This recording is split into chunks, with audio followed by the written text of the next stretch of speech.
नमस्कार साथियों, रंगी एजुकेशन में आपका हार्दिक स्वागत है। आज एक नया चैप्टर राजस्थानी चित्रकला एवं लोक कलाएं। शीर्षक का नाम क्या है? राजस्थानी चित्रकला एवं लोक कलाएं पार्ट नंबर 1। साथियों, इसके अंदर हम राजस्थानी चित्रकला के प्रारंभिक अवस्था के चित्र, प्रारंभिक अवस्था के जो समय काल था वो, और महत्वपूर्ण क्या विद्वान खोज करने वाले और राजस्थानी चित्रकला की शैलियों का वर्गीकरण के साथ साथ अन्य जो चित्रकला की जो शैलियां हैं उनसे संबंधित जितने महत्वपूर्ण तथ्य है, जानकारी या वो विशेष उपलब्धि बढ़ती है, उन पर आज अपने विस्तार से चर्चा करेंगे। चलो साथियों, आज की क्लास को शुरू करते हैं, जिसका शीर्षक है राजस्थानी चित्रकला एवं लोक कलाएं पार्ट नंबर 1।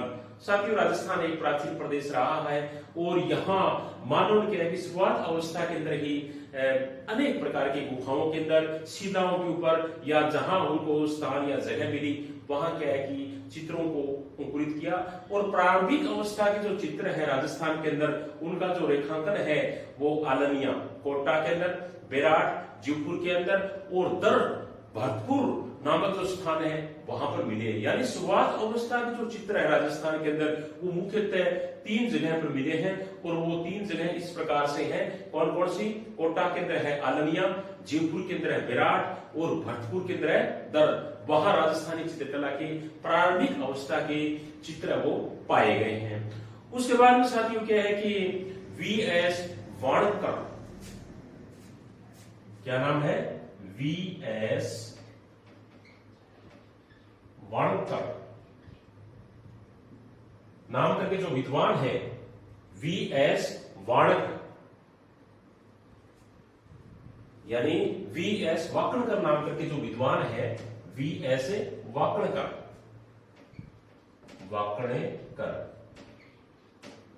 बहुत ही महत्वपूर्ण विद्वान क्या रहे हैं वी.एस. वाकणकर। इन्होंने क्या है कि 1953 के अंदर मुख्यतः क्या है कि प्रारंभिक अवस्था के जो चित्र हैं वो बताए। कहां? कोटा के अंदर इसमें जो चंबल घाटी है और दर्रा है वहां पर, और काली सिंध घाटी और माउंट आबू क्षेत्र इड्र के अंदर, और अन्य क्या है कि चित्रित जो शिलाश्रय थे इनकी उन्होंने खोज की। दोबारा देख लेते हैं, बहुत ही महत्वपूर्ण है। वी.एस. वाकणकर 1953 के अंदर अनेक शिलाश्रयों की राजस्थान के अंदर खोज की, जिनके अंदर कोटा में है चंबल घाटी व दर्रा, काली सिंध घाटी, माउंट आबू क्षेत्र और इड्र के अंदर विभिन्न प्रकार के चित्र शिलाश्रयों की इन्होंने खोज की। याद रखना, वी.एस. वाकणकर। उसके बाद में राजस्थान में जो सबसे प्राचीन जो उपलब्ध चित्रित ग्रंथ है बहुत ही महत्वपूर्ण है। अक्सर क्या है कि पेपर में ये पूछा जाता है कि सबसे राजस्थानी चित्रकला का सबसे प्राचीन या सबसे क्या है कि प्राचीन उपलब्ध चित्रित ग्रंथ कौन सा है? तो 1060 ईस्वी के अंदर, यानी 1060 ईस्वी के अंदर मुख्यतः क्या है कि 2 रचनाएं हैं, और वो 2 रचनाएं कौन कौन सी है? एक तो है ओद निरुक्ति वर्ती, ओद निरुक्ति, ओद निरुक्ति और वर्ती, एक तो ये रचना है, और एक रचना और है। उस रचना का नाम है 10 वैकल्पिक सूत्र, 10 वैकल्पिक सूत्र चूर्णी।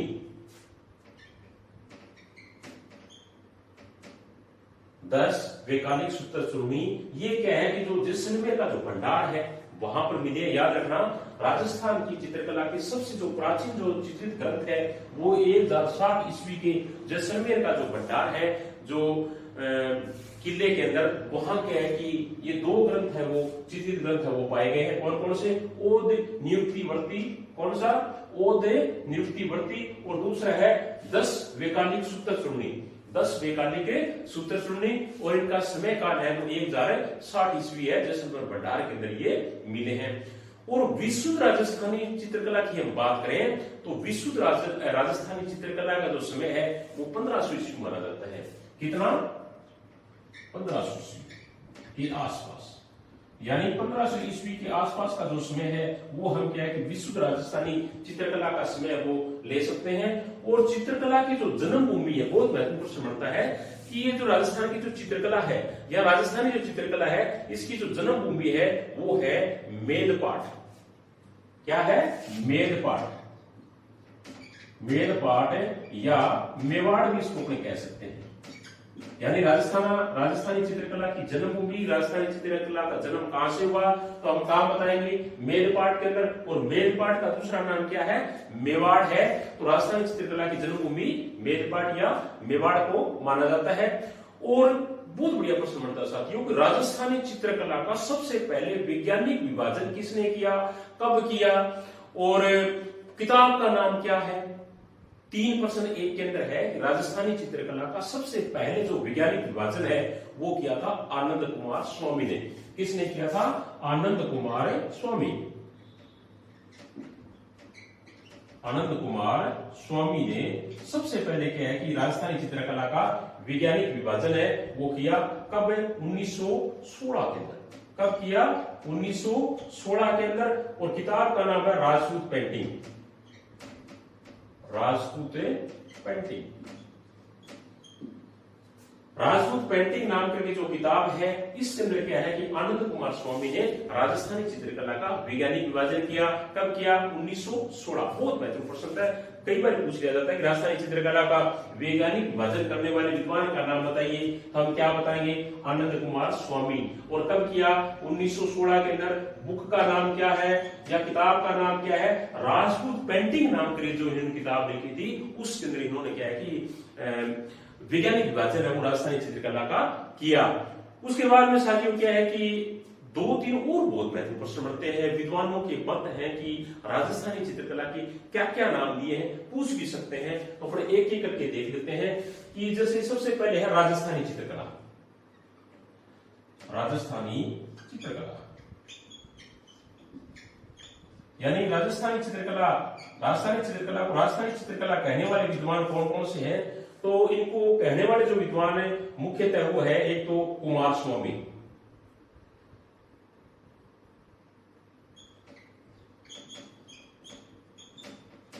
एक तो है कुमार स्वामी और दूसरे डीसी गांगुली। डीसी कुमार स्वामी, डीसी गांगुली और एक और है हेवेल। ये 3 ऐसे विद्वान हैं जिन्होंने क्या है कि राजस्थानी चित्रकला है वो कहा। कौन कौन से? कुमार स्वामी, डीसी गांगुली, हेवेल। कौन कौन से हैं? कुमार स्वामी, डीसी गांगुली और हेवेल। इन्होंने क्या है कि राजस्थान में जो चित्रकला पाई जाती है उनका नाम क्या दिया? इन्होंने राजस्थानी चित्रकला नाम है वो दिया। आगे क्या है कि एक और विद्वान हुए हैं, उन्होंने क्या है कि इनको राजपूत सिटी भी कहा है, राजपूत कला भी कहा है। तो देख लेते हैं कि राजपूत कला राजस्थानी चित्रकला को किसने कहा? राजपूत कला यानी राजस्थानी चित्रकला को राजपूत कला कहने वाले विद्वान है W.H. ब्राउन। W.H. ब्राउन। और इनकी जो बुक है जिसके अंदर उन्होंने क्या है कि ये कहा है उसका नाम है इंडियन पेंटिंग्स। इंडियन पेंटिंग्स यानी राजस्थानी चित्रकला को राजपूत कला नाम देने वाले विद्वान है उनका नाम है W.H. ब्राउन। क्या नाम है? W.H. ब्राउन। और किताब का नाम क्या है? Indian paintings. यानी इंडियन पेंटिंग्स जो बुक है इसके अंदर क्या है कि W.H. ब्राउन ने राजस्थानी चित्रकला को क्या कहा है? राजपूत कला कहा है। अब राजस्थानी चित्रकला भी एक व्यक्ति ने और कहा है, विद्वान ने, उसका नाम है राय कृष्ण दास। क्या नाम है? राय कृष्ण दास। राय कृष्ण दास ने भी क्या है कि राजस्थानी चित्रकला क्या है कि राजस्थान में जो चित्रकला पाई जाती है उसको कहा है। अब साथियों राजस्थानी जो चित्रकला है इनके भी कई पार्ट हैं, कई उपभाग हैं जो अपने एक एक करके क्या है इनके ऊपर चर्चा कर लेते हैं। और बहुत ही महत्वपूर्ण है राजस्थानी चित्रकला की मुख्यतः क्या है कि जो भाग पाए जाते हैं, जो पार्ट हैं वो कौन कौन से हैं, इनकी अपने एक एक करके देख लेते हैं। राजस्थानी चित्रकला की शैलियां। राजस्थानी चित्रकला की शैलियां। मुख्यतः जो साथी राजस्थानी चित्रकला की जो शैलियां हैं वो है 4, यानी राजस्थानी चित्रकला को मुख्यतः कितने भागों में बांटा गया है? 4 भागों के अंदर राजस्थानी चित्रकला को बांटा गया है। कौन कौन सी है अपने नोट कर लेते हैं। जैसे 1 नंबर पे है मेवाड़ शैली। 1 नंबर पे क्या है? मेवाड़ शैली। उसके बाद में 2 नंबर पे है मारवाड़ शैली। मारवाड़ शैली, मेवाड़ शैली हो गई, मारवाड़ शैली हो गई। और 3 नंबर पे है हड़ौती शैली। हड़ौती शैली। और 4 नंबर पे जो मुख्य शैली है उसका नाम है ढूंढाड़ शैली। ढूंढाड़ शैली। अब साथियों दोबारा देख लेते हैं राजस्थानी चित्रकला की कितनी शैलियां बताई गई है। 4 शैलियां, यानी राजस्थानी चित्रकला का वर्गीकरण वो 4 शैलियों किया गया है। और वो 4 शैलियां कौन कौन सी है? मेवाड़ शैली, मारवाड़ शैली, हड़ौती शैली और ढूंढाड़ शैली। दोबारा देख लेते हैं, मेवाड़ शैली, मारवाड़ शैली, हड़ौती शैली और ढूंढाड़ शैली। अब इन शैलियों के अंदर इनकी उप शैलियां भी हैं। जैसे अपने मेवाड़ शैली की बात करें तो मेवाड़ शैली के अंदर बहुत सारी उपबोलियां हैं, जो उप शैलियां हैं। जैसे चावड़ शैली है, उप शैली है, उदयपुर है शैली है, नाथद्वारा शैली है और देवगढ़ उप शैली है, सावर उप शैली है और शाहपुरा उप शैली है और बनेड़ा, बागोर, बेंगू, केलवा, इन ठिकानों की जो उप शैलियां हैं वो महत्वपूर्ण है। दोबारा देख लेते हैं कि मेवाड़ शैली की उप शैलियां कौन कौन सी है। तो मेवाड़ शैली की जो उप शैलियां हैं वो है चावड़ है, उदयपुर शैली है, नाथद्वारा शैली है, देवगढ़ उप शैली है, सावर उप शैली है, शाहपुरा उप शैली है और कुछ जो ठिकाने थे उनकी भी अपनी उप शैलियां हैं। जैसे कौन कौन से? बनेड़ा ठिकाना है या बागोर है, बेंगू है, केलवा है, इनकी भी क्या है कि महत्वपूर्ण शैलियां आती है। अब दूसरा जो क्या है कि शैलियों का जो प्रकार है वो है मारवाड़ शैली। साथियों मारवाड़ शैली की बहुत सारे प्रकार है, उप प्रकार है। इनके अंदर क्या मुख्यतः जो है वो है जोधपुर की शैली है, बीकानेर की है, किशनगढ़ की है, अजमेर की है, नागौर की है, सिरोही की है, जैसलमेर की है। और इसके साथ साथ में कुछ इनके ठिकाने भी हैं, जैसे कौन कौन से? घाणेराव है, रिया है, बिनार है, जूनिया है। ये क्या है कि मारवाड़ शैली के प्रमुख ठिकाने उप शैलियां इनके अंदर भी आती है। दोबारा देख लेते हैं साथियों मारवाड़ शैली की उप शैलियां या मारवाड़ शैली के आगे का जो प्रकार शैलियों का कौन कौन सा है। इनके अंदर जैसलमेर शैली है, बीकानेर शैली है, किशनगढ़ शैली है, अजमेर शैली है और नागौर शैली है, सिरोही शैली है, जैसलमेर शैली है। और कुछ जो ठिकाने थे उनकी अपने आप की क्या है उप शैलियां हैं। जैसे घाणेराव है, रिया है, बिनार है, जूनिया है। ये कुछ ठिकाने थे जिनकी अपनी उप शैलियां हैं। आगे वाले जो शैली है साथियों उसका नाम है हड़ौती शैली। हड़ौती शैली की भी कई पार्ट है आगे जाकर के, तो अपने हड़ौती शैली के भी देख लेते हैं। इनके अंदर क्या मुख्यतः 4 है, 3 है, बूंदी है, कोटा है, झालावाड़ है। कौन कौन सी है? बूंदी, कोटा, झालावाड़ शैली क्या है कि हड़ौती शैली के अंदर आती है। चौथी जो शैली है उसका नाम है ढूंढाड़ शैली, यानी जोधपुर के आसपास की जो शैलियां थी उनके अंदर आते हैं। जो जोधपुरी रियासत थी और उनके जो ठिकाने थे उनके अंदर क्या है कि इन शैलियों को बता सकते हैं। ढूंढाड़ शैली के अंदर जैसे आमेर की शैली है और जीवपुर की शैली है, शेखावाटी क्षेत्र की शैलियां हैं, अलवर की जो शैली है और उनियारा की जो उप शैली है वो।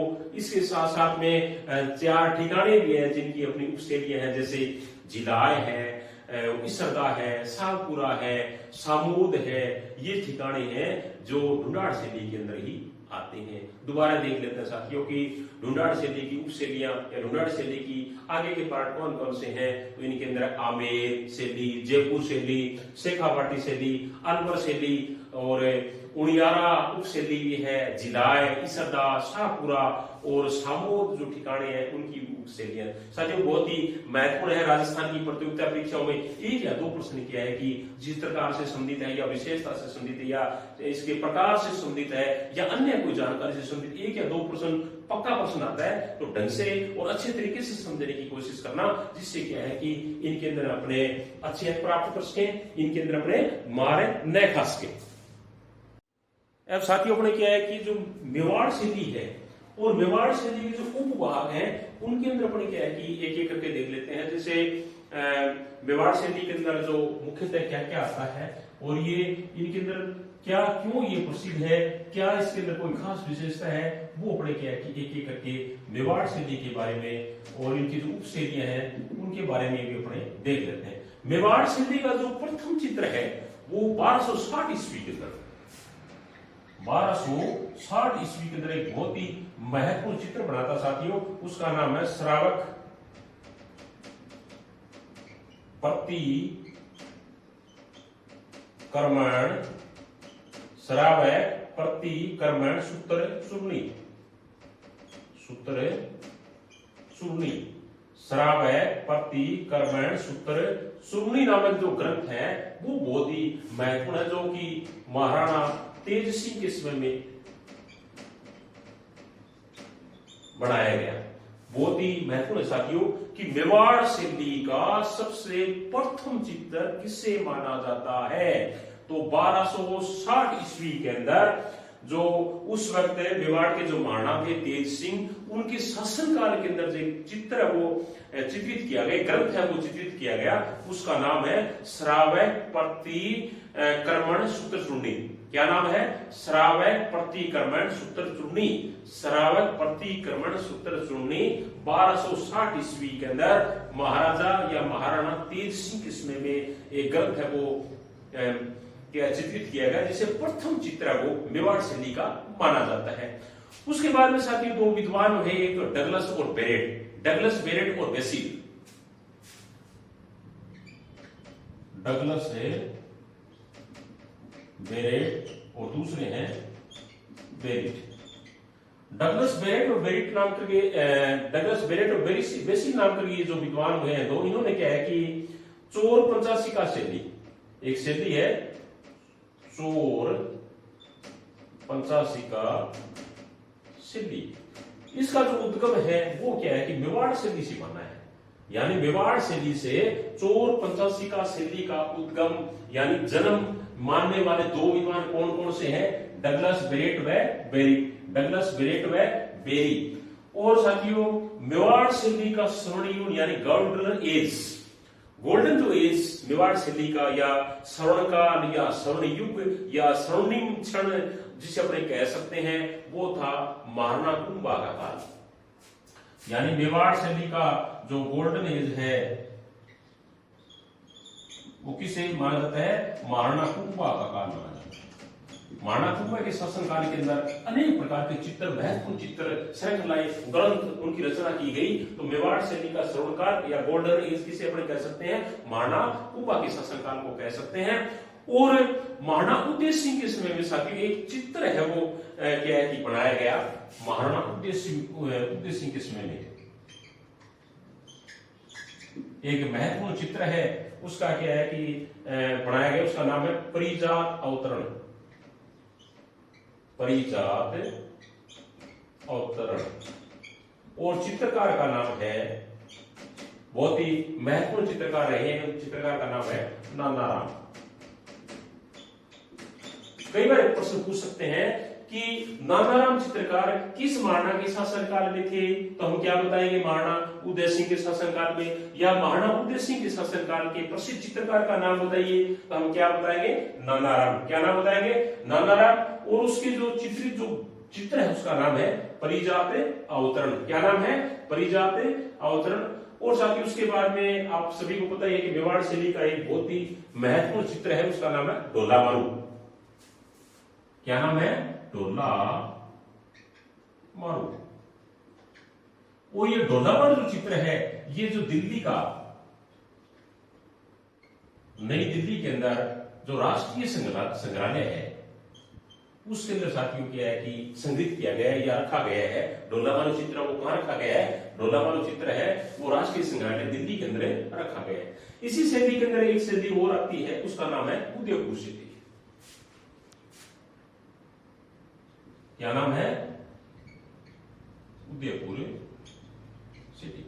उदयपुर शैली भी अपना बहुत ही महत्वपूर्ण स्थान रखती है। इनके अंदर भी अनेक बहुत ही प्रसिद्ध महत्वपूर्ण चित्रों की रचना की गई।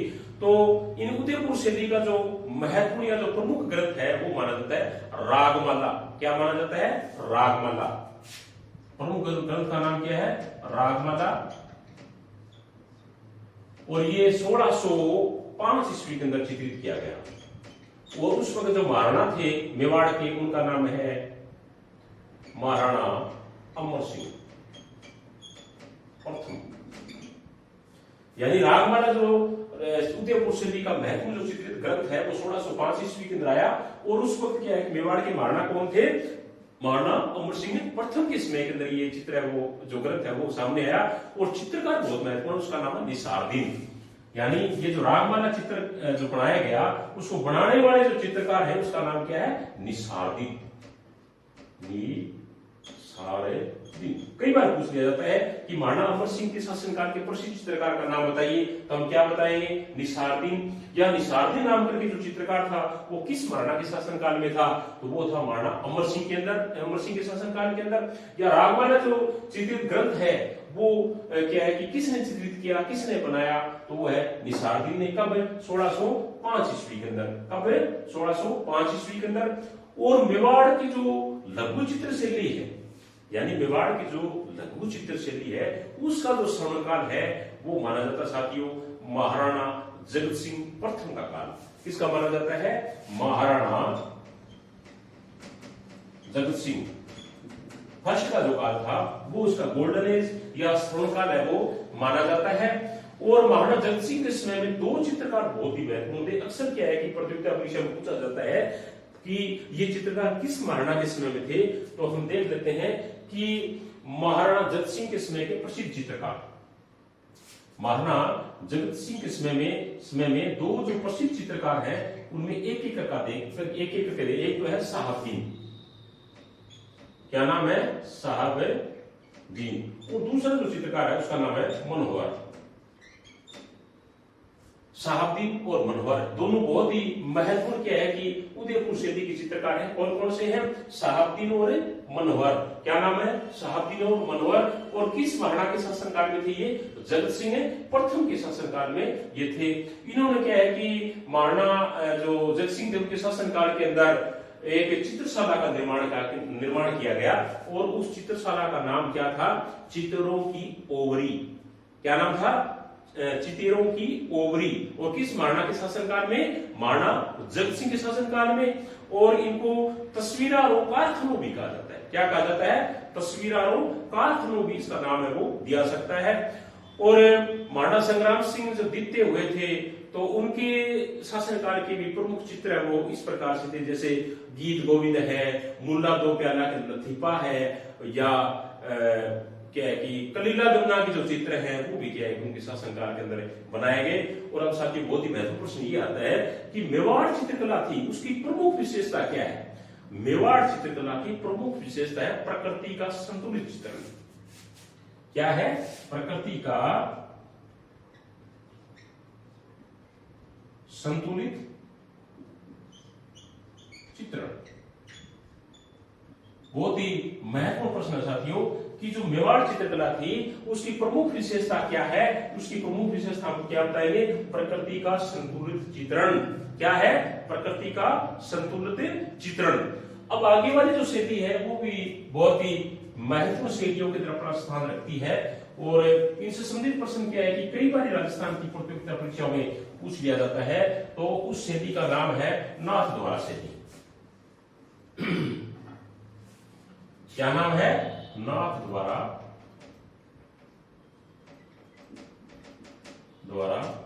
शैली।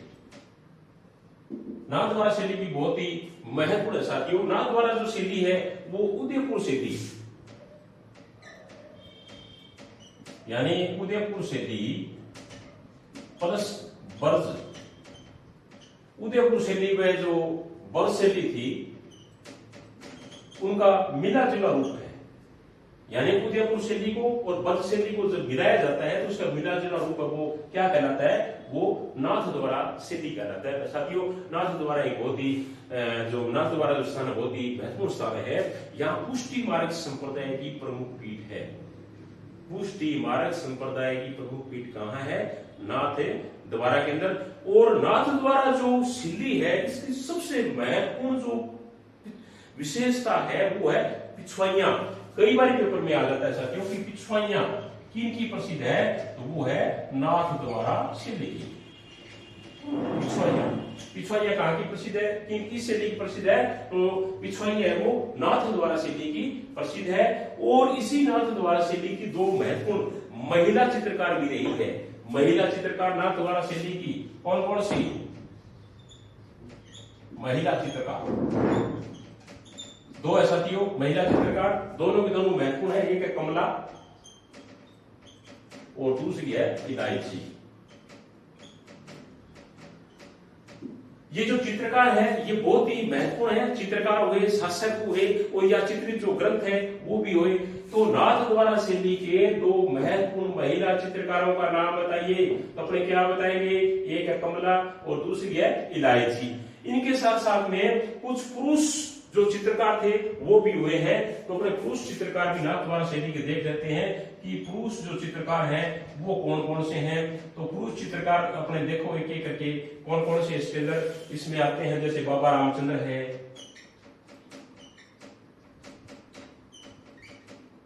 बाबा रामचंद्र हो गए। उसके बाद में नारायण, बाबा रामचंद्र है, नारायण है, चतुर्भुज है। और चतुर्भुज के बाद में रामलिंग है, चंपालाल है, रामलिंग हो गई, चंपालाल है, घसीराम है और तुलसीराम है। घसीराम है और तुलसीराम। तो साथियों पुरुष जो चित्रकार है वो भी बहुत ही महत्वपूर्ण है नाथ द्वारा शैली के। हम एक एक करके दोबारा देख लेते हैं कि नाथ द्वारा शैली के पुरुष जो चित्रकार वो कौन कौन से, बाबा रामचंद्र है, नारायण है, चतुर्भुज है, रामलिंग है, चंपालाल है, घसीराम है और तुलसीराम है। और महिला चित्रकार दो महत्वपूर्ण है, कौन कौन सी, एक तो है कमला और दूसरी कौन सी है, इलायची। तो ये थी साथियों नाथ द्वारा शैली के बारे में। और अन्य जो शैलियां हैं उसका अध्ययन अपने कल करेंगे। तो मेरा पूरा विश्वास है कि आज का वीडियो आपको बहुत ही पसंद आएगा। मैं आपसे निवेदन करता हूं कि आप वीडियो को ज्यादा से ज्यादा लाइक शेयर कमेंट है वो अवश्य करें। कल फिर क्या है कि नए टॉपिक के साथ फिर हम दोबारा मिलेंगे। और इसी के साथ थैंक यू, धन्यवाद।